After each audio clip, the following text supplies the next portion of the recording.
Um bagre que fala. Para ser honesto, este não é o tipo de notícia para a qual eu estava preparado esta manhã. Este é o Rock Rock. Quando esses bagres estão assustados ou se sentem ameaçados, eles emitem um coachar.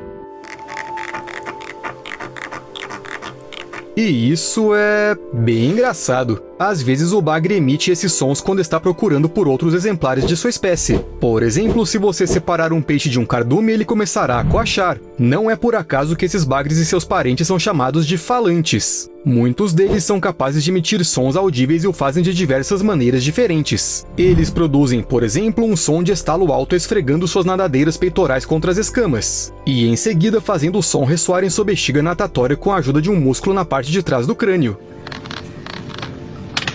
Mas se você não entendeu nada, não desanime. Eu também não entendi totalmente. A anatomia dos peixes é bastante complexa. Os peixes, na verdade, são muito mais falantes do que imaginamos. Um estudo recente mostrou que eles se comunicam frequentemente através dos sons e essa é uma peculiaridade observada ao longo de toda a evolução dos peixes. Bem, quase toda. Os cientistas afirmam que a capacidade de produzir som se desenvolveu de maneira independente 33 vezes diferentes. Algumas espécies falam há pelo menos 155 milhões de anos. Elas, pelo visto, ainda têm muito a dizer.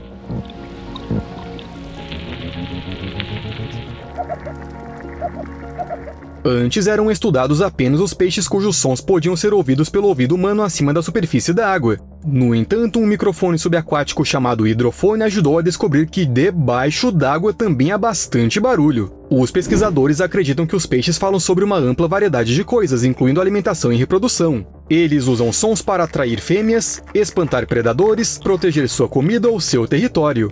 E se você se esforçar, poderá até entender como as vozes dos peixes diferem. Os cientistas gravaram os sons de vários peixes durante 18 meses e, como resultado, obtiveram resultados muito interessantes. Este aqui, por exemplo, é o som dos Theraponidae durante a desova. Uma verdadeira festa de peixes.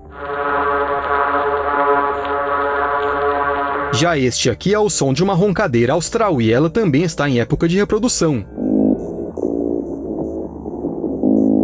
A quem pertencem as duas vozes restantes, os cientistas não conseguiram determinar, mas vale a pena ouvi-las mesmo assim. O surpreendente é que tenham começado a estudar as vozes dos peixes não faz muito tempo. No entanto, os cientistas têm seus motivos. Em primeiro lugar, a tecnologia adequada para isso precisava ser inventada. E em segundo lugar, bem, quem poderia imaginar que peixes falam e que o façam tão ativamente que é de interesse da ciência? Os pesquisadores dizem que apenas uma pequena parte do reino animal pode imitar a fala humana. Acredita-se que o cérebro e o aparelho vocal é que determinam se isso é possível. Ou seja, é preciso ser inteligente o suficiente para fazer sons humanos. Você não deve esperar que um rato fale inglês perfeito de repente. Agora, as focas podem fazê-lo. Uma foca chamada Hoover era particularmente boa nisso. Ela vivia no aquário de New England em Boston e acredita-se que ela foi o primeiro mamífero do mundo treinado para imitar a fala humana. A mãe do Hoover morreu, mas humanos conseguiram salvar o bebê foca e ele foi criado em uma família humana comum. Em algum momento, o Hoover começou a imitar o sotaque de seu dono e a pronunciar suas frases mais características. Depois que a foca cresceu, ela precisou ser entregue ao aquário de Boston, onde os cientistas finalmente se interessaram por seus talentos.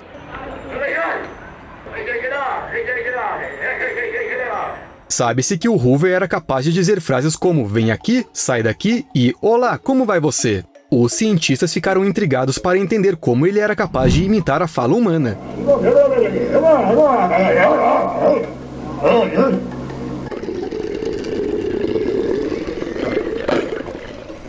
Eles conseguiram determinar que a foca falava melhor que papagaios e que o Hoover ficava especialmente falante durante os períodos de reprodução. Provavelmente ele usava seu conhecimento da linguagem humana para se promover. Na época, na década de 70, ainda não estava claro do que as focas eram capazes. Apenas décadas depois é que os cientistas finalmente começaram a entender melhor. Por exemplo, eles notaram que se aumentarem o nível de ruído em torno de focas jovens, elas começam a subir a voz, que nem os humanos fazem. Esses resultados sugerem a possibilidade de que as focas possam ter conexões entre o cérebro e a laringe. Até agora, essas conexões só foram encontradas em humanos. Outro estudo confirma a incrível capacidade das focas de imitar a fala humana. Elas são realmente capazes de aprender e repetir muitos sons complexos que fundamentam a fala humana. E não se trata apenas de pronunciar vogais claras. Uma habilidade que vale lembrar muitos de nossos parentes primatas mais próximos não conseguem alcançar. As focas também são capazes de cantar de forma reconhecível as primeiras notas das melodias. Por exemplo, da trilha de Star Wars. As focas têm uma rara combinação de características que muitas outras criaturas não têm, incluindo uma vantagem anatômica-chave: uma laringe muito parecida com a nossa. Ainda não está claro por que justamente as focas têm essa habilidade tão excepcional e não qualquer outro animal. Talvez isso tenha algo a ver com sua estrutura social dinâmica. Quem mais pode falar como um ser humano? As orcas, claro! Às vezes tenho a impressão de que as orcas são capazes de fazer qualquer coisa se realmente quiserem.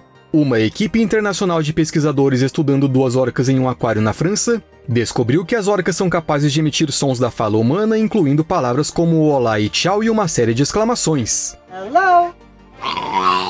Amy? 1, 2. 1, 2, 3.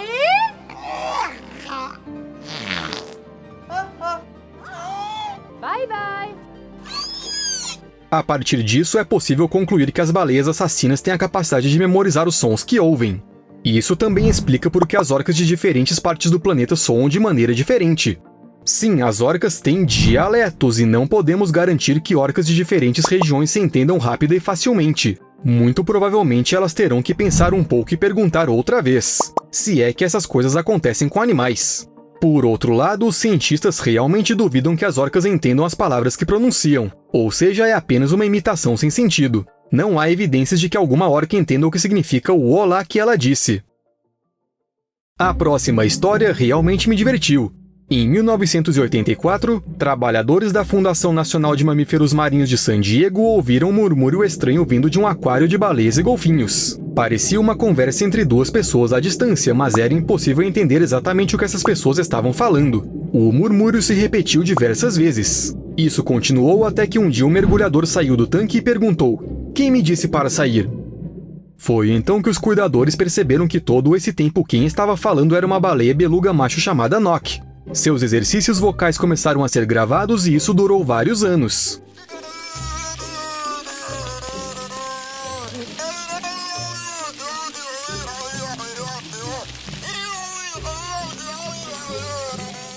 Descobriram que o Nock falava tanto debaixo d'água quanto na superfície, espontaneamente e obedecendo comandos sozinho e ao lado de humanos. Já com seus irmãos, o Nock não usava a fala humana. Acho que ele pensava que eles não entenderiam mesmo.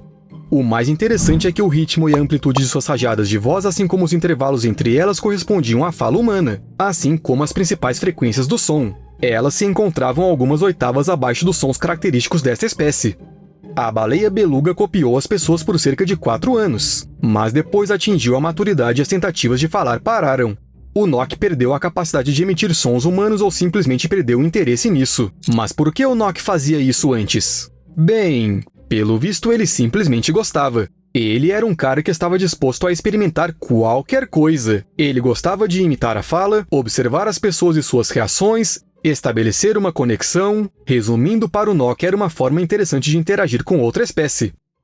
E assim como as baleias belugas são capazes desses truques, os elefantes também são. Afinal, quem é um dos animais mais inteligentes do planeta? Conseguimos até encontrar alguns exemplos. Talvez o mais impressionante deles seja um elefante chamado Koshik, que mora no parque temático Everland perto de Seul. O Koshik imita a fala humana e se comunica com seu cuidador. O vocabulário do elefante, no entanto, não é muito grande. São cerca de 5 palavras simples, incluindo não, bom e oi. Dizem que o Koshik soa bastante convincente, mas os cientistas não acreditam que ele realmente entenda as palavras que pronuncia. Provavelmente é apenas uma imitação de sons. Não se sabe ao certo por que o Koshik começou a imitar a fala humana, mas os biólogos cognitivos sugerem que pode ser devido às suas experiências de infância. O Koshik era o único elefante que vivia em um zoológico por cerca de 5 anos quando era jovem. Nesse estágio importante de desenvolvimento, ele interagia apenas com humanos. E isso pode ter influenciado o Koshik de tal forma que ele começou a adaptar sua vocalização, tornando-a mais humana. A lógica aqui é muito simples. Se você faz os mesmos sons que os outros membros do seu grupo, você se encaixa melhor nesse grupo. E isso também é observado em outras espécies capazes de imitar a fala alheia. É uma pena que o Steve e eu não sabemos coreano, então não podemos avaliar se a fala do elefante é semelhante à de um humano. Mas se houver alguém aí que entenda coreano, conte para nós nos comentários como é a pronúncia do Koshik. Havia outro elefante que parecia ser capaz de empregar uma grande quantidade de fala humana consciente. O animal chamado Batir vivia em um zoológico do Cazaquistão na União Soviética, e tinha um vocabulário de mais de 20 frases. O elefante podia, por exemplo, pedir água e comida aos seus cuidadores, bem como elogiar ou repreender a si mesmo. Além disso, como um bônus, o Batir imitava vários sons como cães latindo, assobios e rangidos de borracha. Essas habilidades logo atraíram a atenção da mídia e as gravações do Batir chegaram ao rádio e à televisão. O caso do elefante cazaque falante também apareceu em vários livros sobre comportamento animal e nos registros de várias conferências científicas. Mas há um grande porém. As habilidades do Batir nunca foram realmente estudadas por cientistas. Portanto, é provável que as pessoas simplesmente aceitaram como realidade o que queriam acreditar e que o Batir realmente não sabia falar como um humano. Pode ser que ele simplesmente aprendeu a repetir sons engraçados. Uma vez que existem animais que imitam a fala humana, ou quem sabe até falam como humanos, mais cedo ou mais tarde tinham que aparecer animais que xingam. Você provavelmente se lembra da história dos papagaios de um zoológico que aprenderam alguns palavrões e os usavam tão bem que tiveram que ser afastados dos visitantes.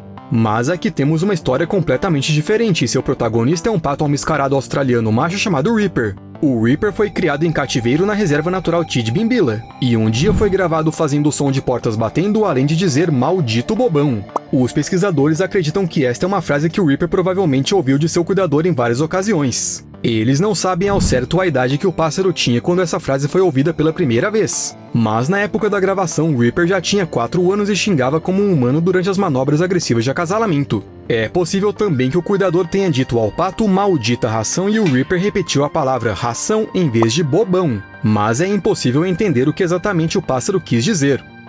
Especialmente considerando o fato de que as gravações foram feitas há mais de 30 anos.